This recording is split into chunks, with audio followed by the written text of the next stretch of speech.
everybody, and welcome on in to the next chapter of the Call of Duty Zombies storyline. When last we left off, we had wrapped up the original story following the Ultimus crew, ending in Buried. So now, let's look into the story of Mob of the Dead and Origins, and also read a little bit of the comic book story to get ourselves comfortable and familiar with the story told in Black Ops 3. Real quick, I'm also going to be covering the Keepers, Monty, Apothicons, all of that stuff to give ourselves a little bit of background information before going into Black Ops 3, as I think it'll help out a little bit with the whole setup. So, without further ado, let's get into it.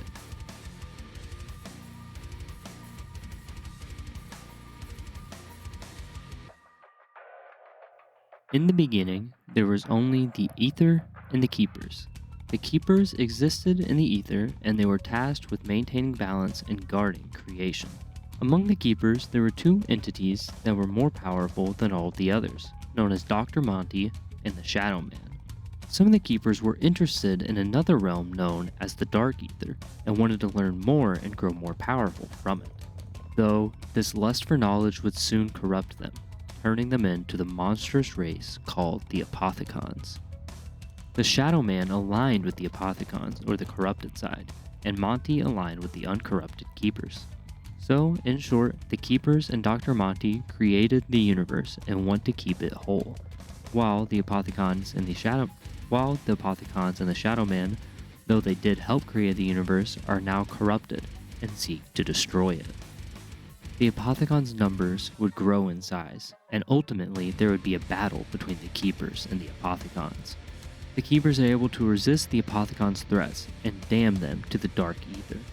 At some point, the Apothicons, being trapped in the Dark Ether, needed a way to break out, so they sent 115 into our universe. This gave us all the events that happened at Buried, Shinonuma, Derice, all the maps that gave us those stepping stones to really build the story off of. Now that we've met Dr. Monty, the Shadow Man, the Keepers, and the Apothicons, and we know how this universe has come into existence, now let's shift our gaze from the creation of the universe and hear about the beginning of our new story, with the map, Origins. Origins takes place in the middle of World War I, 1918, in northern France, at Excavation Site 64. It takes place in Dimension 63, which is important to point out because, like I said in previous videos, this is where the multiverse starts to get confusing. Although all of the maps talked about today will all happen in Dimension 63. Here we see Group 935 digging at an excavation site to uncover Element 115. Researching Element 115 continues to yield unforeseen results. The conversion process creates localized energy fields, which appear to function as portals, bringing forth objects of indeterminate origin. It is my hypothesis, however outlandish, that this transfer of matter may actually be occurring through space and time. I believe the answer may lay with the broken rune stones located at the mound. Perhaps channeling sufficient energy from the conversion generators to their location may prove fruitful. There's also tons of ancient writings on the wall, and scribbles from Dr. Maxis about an ancient race that he wants to learn more about. The ancient texts describe an artifact known to them as the Amplification Rod. It is my firm belief this item is instrumental to harnessing the energy of the elemental stones. Unfortunately, neither the rod nor the stones have been recovered from any of our dig sites. I fear we must push forward regardless. As such, I have drawn up plans to create replica rods based on the descriptions from the main chamber. I will instruct Richtofen to begin fabrication immediately.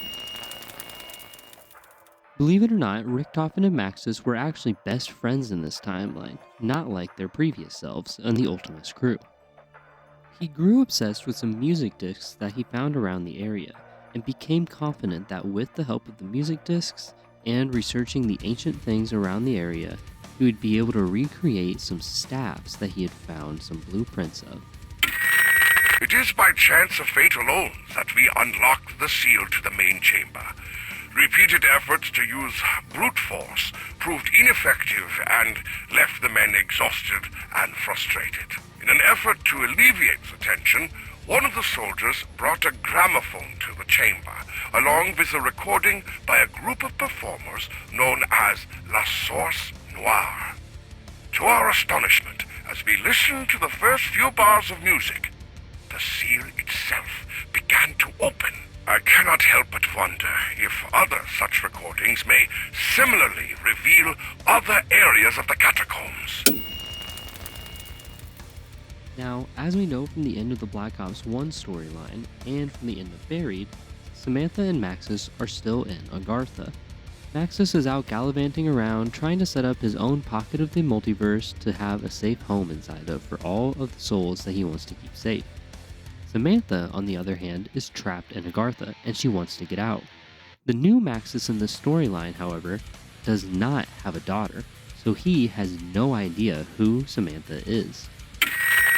The child's voice calls to me more frequently than ever. At first, she spoke only of her imprisonment in a mythical realm known as Agartha. Now she claims to be my daughter, even though I know no such child exists. I fear my sanity may be slipping away from me. So, without the help of her father, our team is now tasked with helping Samantha get out of Agartha. Before the events of the map unfold, Richtofen is faced with a choice. Maxis has gone too far in his research about Element 115, and is starting to experience the same delusions as he did in the previous storyline. He decides the best course of action is to cut open Maxis' head, remove his brain, and store it in a container. He then attached it to a robot that would be used to help the crew in their events around the map. You might recognize our playable characters from the last games, however they are a different version. Our old characters were known as the Ultimus crew, but this one will be known as the Primus crew. Our three other characters, Nikolai, Takio, and Tank, all arrive on scene, investigating the site for each of their respective governments. They stumble upon Richtofen cutting the brain out of Maxis' body, and they're stepped on by a giant robot. This is where our adventure in the map begins, and we are now tasked with discovering the secrets of this site and get Samantha out of Agartha. Can you hear me? Please, you have to help me. I'm trapped here. I just want to go home. Samantha helps us with this task, leading us through the different steps that we'll need to unlock the secrets to unlocking Agartha. We build the gramophone, teleport to the crazy place, get our magical rocks, and build the staffs. We rain fire, kill the panzer soldats, and we charge up our fists. Then one last trip to the crazy place, and one final holdout will free Samantha from her imprisonment. Origins gives us a lot to go on for this new story. We get a new introduction to Group 935, a new introduction to our crew, and a whole new crew at that, and a little bit more background information on the story as a whole. This story is related to the original storyline, kind of. That's why we can hear Samantha, and Gersh will still be here from Black Ops 1. There are some things that hold over, but a lot of this stuff happens in its own timeline. So, to explore it further, let's head on over to Mob of the Dead. Mob of the Dead takes place 15 years after the events of Origins, on December 31st, 1933. It also takes place, as previously mentioned, in Dimension 63. Much like Samantha in Origins, our characters here are trapped as well. Trapped on Alcatraz Island.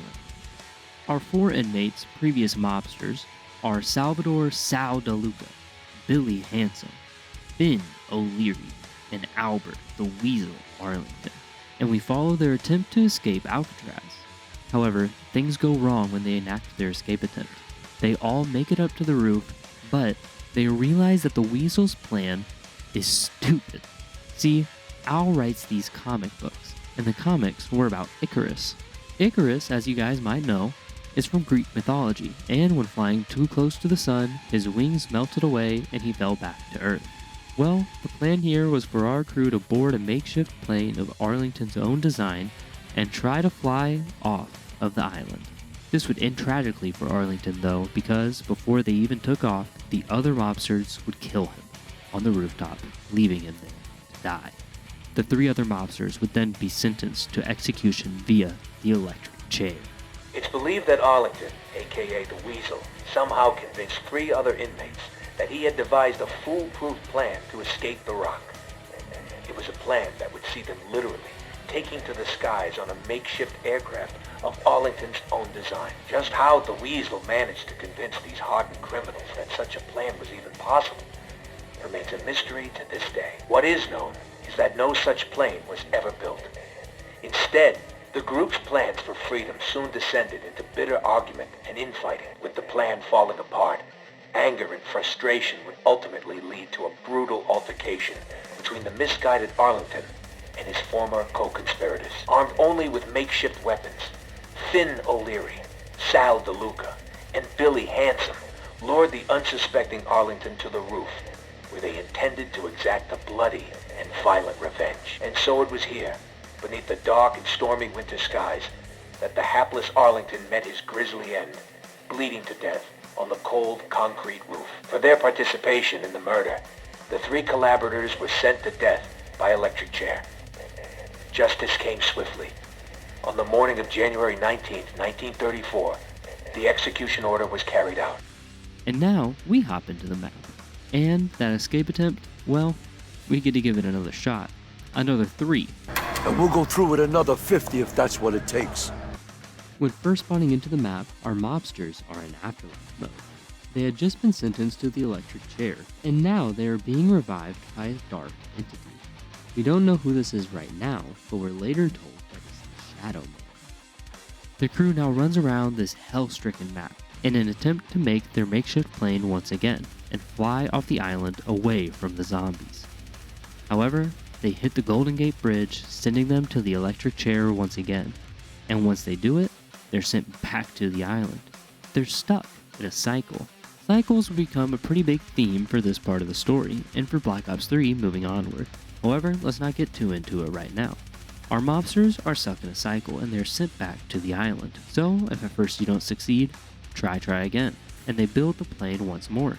Flying to the Golden Gate Bridge again, they crash, they burn, and they're back on Alcatraz. Another trip, and they're back again. They just can't seem to get out, so on the last attempt, they try something different. Instead of dying once they get there, they decide to die before.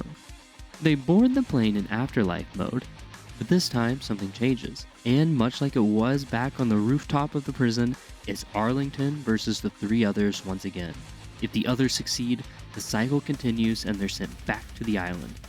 However, if Arlington wins, the cycle is broken, and that's exactly what happens. The cycle is broken and they are now finally dead, as our mobsters have been begging for all this time. However, their souls are now trapped on the island, and we will deal with them later. Now that we've been introduced to our new crew, let's take a step back and relive the time that we have with our transit crew, otherwise known as Victus. You see, Stuhlinger, Misty, Marlton, and Russman were not done with their time on the fractured Earth.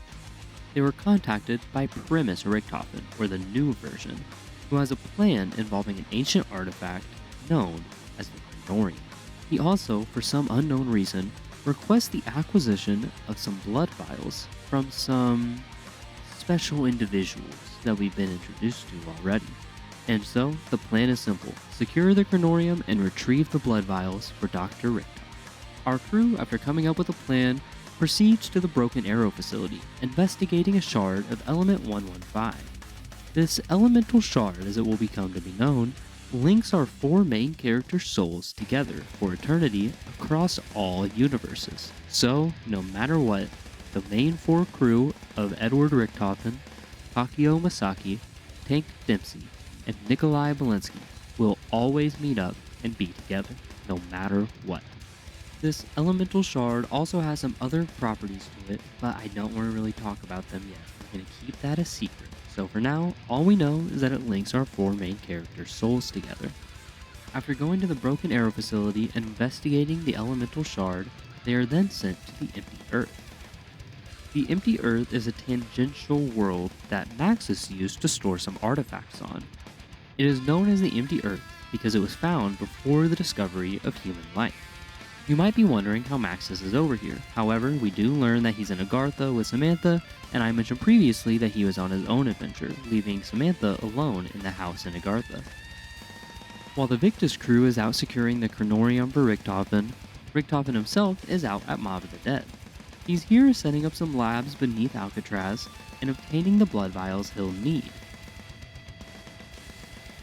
These blood vials were a big mystery to the community for a long time.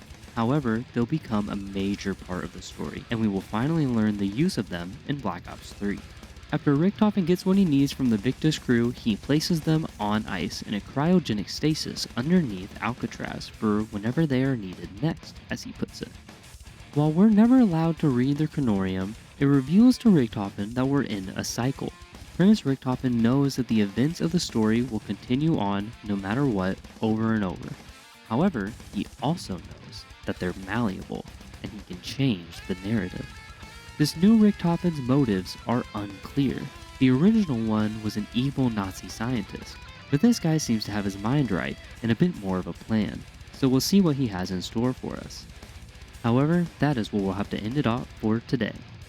I hope this was a good introduction into the new universes that we'll be exploring, being the Empty Earth, Dimension 63, and I believe it's Dimension 2210 that Edward Richthofen goes to as well at the beginning of Black Ops 3. We got a bunch of stuff to go over, so I hope this was a good breakdown of the Apothicons, the Keepers, the beginning of the universe, and then the story of Mob of the Dead and Origins to help us to get a good connecting line between that and Black Ops 3's story. Thank you guys so much for watching these past 3 Zombies videos. It's what I love doing the most, and I love all of the support on it, and I can't wait to keep doing some more.